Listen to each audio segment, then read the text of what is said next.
एक बार की बात है। शोना नाम की लड़की लक्ष्मणपुर गांव में अपने पिता राकेश के साथ रहती थी। राकेश को शराब की बहुत बुरी लत थी। वो कोई काम धंधा नहीं करता था और शराब पीता रहता था। इस बात से शोना बहुत दुखी रहती थी।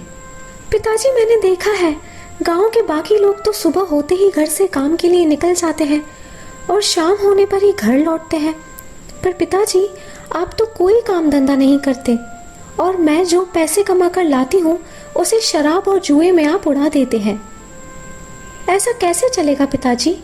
आपकी इसी बुरी लत की वजह से माँ हमें छोड़कर चली गई। अरे देखो तो कैसे जबान चला रही है अपने बाप के सामने। तुम्हें शर्म नहीं आती क्या? लड़कियां तो अपने माँ बाप के लिए क्या क्या नहीं करती। एक तुम हो जो पैसे कमा कर लाती हो, मेरे ऊपर रौब दिखाती हो। अगर तुम्हें पैसे नहीं देने तो कोई बात नहीं, मैं कहीं ना कहीं से इंतज़ाम कर लूँगा। कैसा ज़माना आ गया है, बाप की तबीयत ठीक नहीं है और बेटी जो कमा कर लाती है उसमें से एक पैसा घर में लगाना नहीं चाहती। हाय राम, भगवान ही मालिक है अब तो। शोना अपने पिता को समझा समझा कर हार गई थी, लेकिन राकेश को किसी बात की कोई परवाह नहीं थी। शोना घरों में झाड़ू पोछा करके पैसे कमा कर लाती और राकेश चोरी छिपे पर घर से पैसे निकाल कर ले जाता। अरे यहाँ भी नहीं है, कहीं भी नहीं है। आखिर इस लड़की ने पैसे कहाँ रख दिए जो मुझे मिल ही नहीं रहे। ये लड़की तो अपनी माँ से भी ज़्यादा बेकार निकली। ठहरो, आज आने दो इसे घर ज़रा, फिर इसकी अच्छे से खबर लेता हूँ। वो सब तो ठीक है, पर अभी शराब के पैसों का जुगाड़ कहाँ से करूँ? चलकर बाहर देखता हूँ, कहीं ना कहीं से तो कुछ ना कुछ इंतज़ाम होगा ही।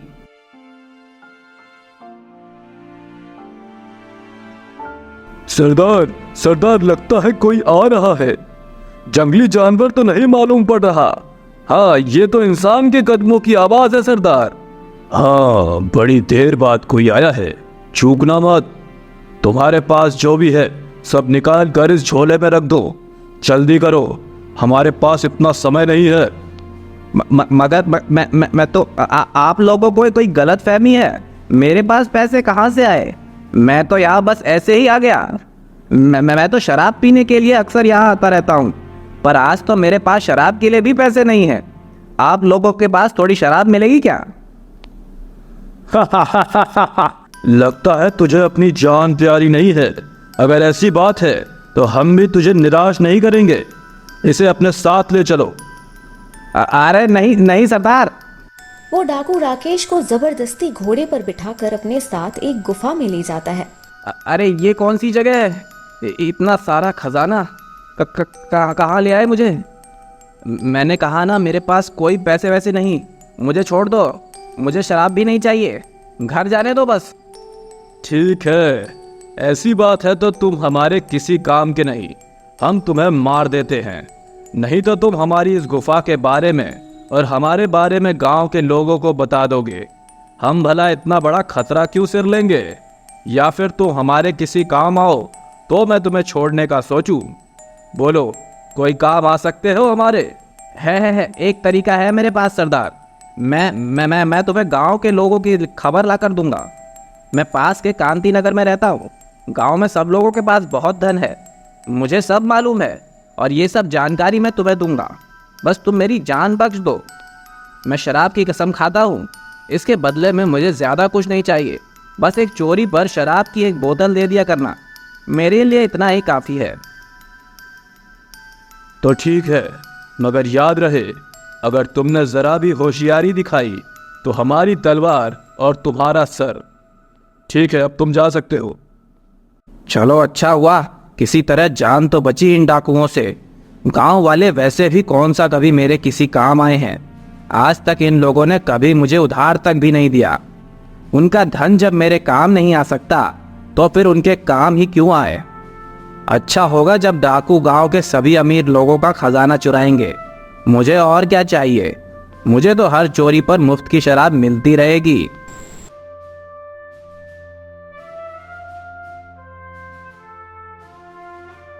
पिताजी, आज आप फिर से इतना लेट घर आए हैं। आपको मेरी तो कोई चिंता ही नहीं, बस अपनी शराब से मतलब है। आज अगर माँ जिंदा होती तो क्या कभी आपको ये सब करने देती? अरे तुम तो अपने पैसे कभी देती नहीं, तो फिर मैं क्या ही करूं? वैसे भी अब से तुमसे पैसे लेने की जरूरत नहीं पड़ेगी। मैं अपना इंतजाम खुद कर लिया करूंगा। चलो जाओ, अब मेरे लिए खाना लगाओ। मुझे बहुत जोर की भूख लगी है।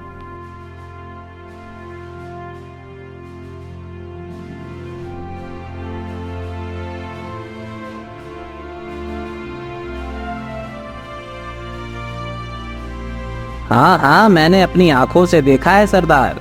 वो सेठ मंगत राम के यहाँ सोने चांदी के गहनों के बक्से रखते हुए वो लोग जल्दी जल्दी घर में सारा माल रख रहे थे। ठीक है, ये लो तुम्हारा इनाम।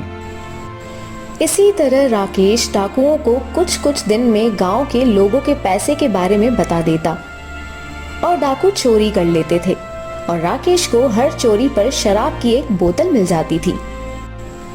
मैंने तो पिताजी को पैसे नहीं दिए, ये तो आज भी शराब पी कर आए हैं। मुझे तो ये समझ नहीं आता कि इन्हें शराब के लिए पैसे कौन देता है। अगले दिन कुछ समझ नहीं आता। अच्छा भला गांव था हमारा, न जाने किसकी नजर लग गई जो एक के बाद एक गांव में इस तरह लगातार चोरियां हो रही हैं। सरपंच जी, मुझे तो लगता है किसी भूत प्रेत का साया है। माता के मंदिर में हम लोगों को बलि देनी चाहिए। नहीं नहीं, ये भूत प्रेत का काम नहीं। मुझे तो लगता है कोई गांव वाला ही इसमें शामिल है। मैं पता लगाता हूँ। अरे ये लोग राकेश को शराब क्यों दे रहे हैं? गांव में तो कोई राकेश को इस तरह शराब नहीं देता। ये लोग मुझे कुछ ठीक नहीं लग रहे। मुझे इन लोगों का पीछा करना होगा और पता लगाना होगा कि आखिर मामला क्या है। डाकुओं के जाने के बाद नंदन उनका पीछा करता है और पीछा करते हुए उनको गुफा जाते हुए देखता है। लगता है ये शराबी इन लोगों के साथ मिलकर कोई खिचड़ी पका रहा है। मुझे अभी तो यहाँ से जाना होगा, पर कल वापस लौटूंगा।